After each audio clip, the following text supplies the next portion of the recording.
Pertama-tama dan utama marilah kita bersyukur kepada Allah Subhanahu wa taala yang mana telah memberikan kesempatan kesehatan kepada kita semua.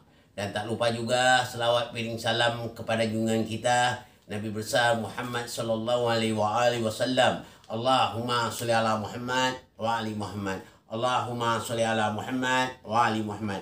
Pertanyaan datang dari Pak Suhendri. Apa hukumnya Ustaz mencaci keyakinan orang lain yang tidak seakidah dengan kita? Bagaimana hukumnya? Ya, untuk menjawab pertanyaan dari Pak Suhendri ini, kita apapun keyakinan orang, apapun kepercayaan orang, kita tidak boleh mencaci atau memaki atau mengejek, tak boleh. Kenapa? Allah katakan di dalam surah Al-An'am ayat 108 ini jelas, jangan kamu mencaci Tuhan mereka yang selain dari Allah, mencaci ilah mereka, sembahan mereka yang selain dari Allah. Nanti mereka akan mencaci atau memaki Allah yang melewati batas. Jadi kita dilarang dalam agama Islam. Allah melarang kita tidak boleh menghina orang, mencaci orang walaupun dia beda agama dengan kita. Nah, itu harus kita perhatikan.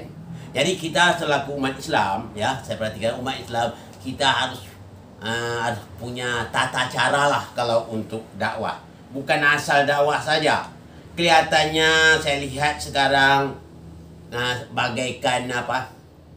Saya lihat sekarang bagaikan jamur tumbuh para pendakwah itu.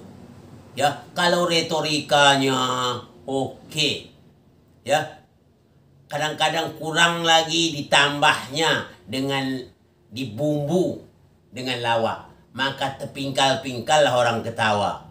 Itu bagi retorikanya. Tapi yang jelas tidak berdasar tuntunan Allah Subhanahu wa taala, tidak berdasarkan instruksi Allah. Yang instruksi Allah itu sesuai apa yang dicontoh oleh Rasulullah sallallahu alaihi wasallam. Jadi kita harus tahu, kita selaku orang Islam sebagai pendakwah, jadikanlah kita sebagai obat. Obat itu tahu, obat itu penyembuh hati orang yang sedang luka. Datang kita, hati orang luka sembuh. Jangan kita datang orang hati orang luka. Yang harapnya orang sakit, orang yang hatinya terluka, kehadiran kita sembuh luka hatinya. Jangan sebaliknya, kita datang hati orang yang luka. Nah, itu saya harapkan. Jadi kita harus tahu, dalam Islam tidak dibenarkan kita mencaci agama apapun dia, tidak boleh. Kita dipinta Allah hanya mengajak manusia itu ke jalan Allah, sebagaimana yang dikatakan Allah di dalam surah An-Nahl ayat 125. A'udzubillahi minasyaitonirrajim. Bismillahirrahmanirrahim.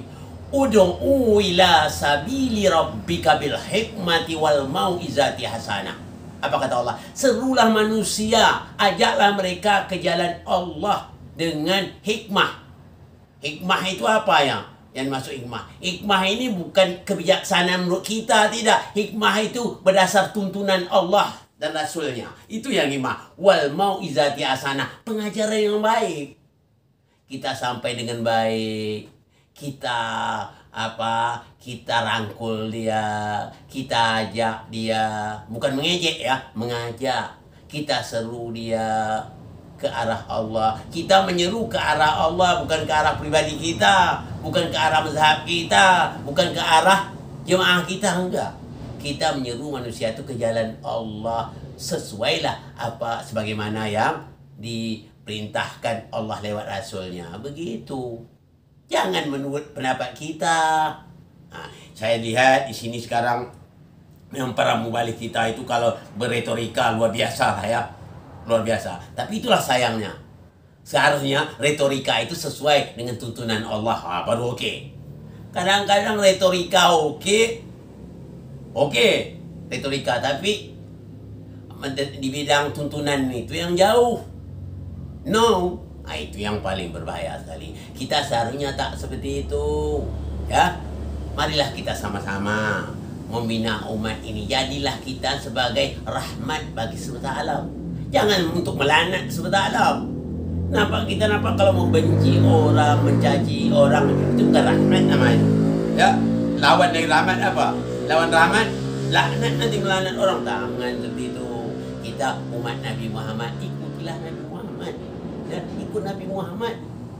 Ikut dia sebagaimana dia berdakwah. Sebab Nabi Muhammad membimbingnya Allah. Nah, kita harus seperti itu supaya dakwah kita ada nilai di sisi Allah. Tapi kalau kita dakwah berdasar hawa nafsu kita, tak ada nilai di sisi Allah. Walaupun retorika kita mantap, tapi sisi Allah, no. Nah, itu makanya di sini saya sarankan pada seluruhnya, mari kita memahami apa yang kata Allah. Ud'u ila sabili rabbika bil hikmati wal mau'izati asana. Serulah manusia ke jalan Rabbmu, ke jalan Tuhanmu dengan hikmah dan bijak dan pengajaran yang terbaik. Dengan hikmah sebagaimana tuntunan Allah dan Rasulnya, dengan hikmah dan pengajaran terbaik. Ibaratnya baru saya sampaikan tadi, kita harus mampu jadi pengobat hati orang yang sedang luka. Jadi kalau ada hatinya luka, datang kita sembuh lukanya. Begitu maksudnya. Ya, jangan kita datang orang tak sakit menjadi orang sakit menjadi sehat seharusnya. Tidak, orang sehat menjadi sakit. Jangan. Nah, itu. Di sini saya menghimbau pada seluruh para mubalighah. Nah, cobalah kita ikutilah Allah dan Rasul, ya. Cara berdakwahnya bagaimana caranya? Nah, kita harus, jangan kita lupa dengan Al-Quran, ya. Al-Quran jangan kita lupakan. Jangan kita berdasarkan ra'yu, nah, jangan, ya. Hawa nafsu kita jangan, tapi berdasarlah wahyu. Insya Allah, ya, segala amal ibadah kita ini diterima oleh Allah Subhanahu wa taala. Ya, saya mohon maaf dari segala kekurangan. Wabillahi taufiq wa hidayah. Assalamualaikum warahmatullahi wabarakatuh.